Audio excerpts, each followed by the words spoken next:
So a big question that people usually ask is, well, what do I do about my family? Of course, you're no longer living, with, your mother and father, or just, around family where you have to abide by their rules, or, you're a grown woman. So you're not in that scenario, but can you empathize and have compassion for someone in the scenario where they feel a pull towards pranic living, or they feel a call towards letting go, or they feel a call towards even just lightening up their diet, but they don't have any support, they don't have any encouragement, they don't have anybody around them from their family or their friends, or just in their circle of influence is heavily influenced for the negative instead of the positive. And when they look around, there really isn't anyone doing what they're doing, or even thinking on the same level.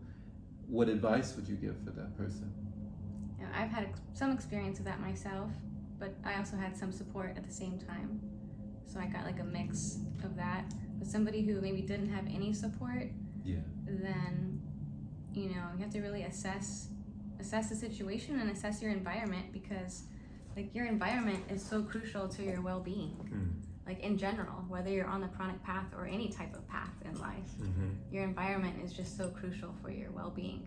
So if you're not being supported, if you don't feel seen and heard and understood and supported, and people are at the same time like discouraging you and kind of putting you down, then you really should assess, like, is this environment healthy for me?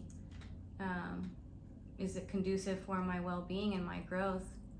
And if not, then I suggest like removing yourself. And you could maybe sometimes voice how you feel, and maybe the people around you could make some adjustments.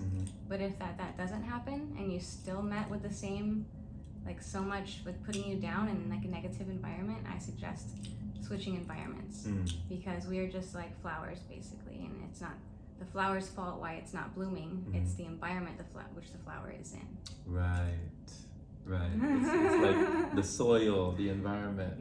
You don't change the flower, you change the environment.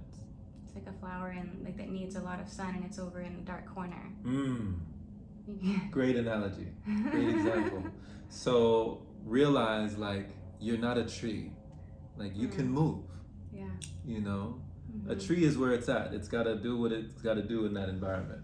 It's going to mesh in that environment, but we can move. And sometimes people think it's hard, like, oh, I'm stuck here, I don't have any other options. But you always have other options. It might not seem like that in that moment, but it's because you need to take that first step forward for other doors to present themselves.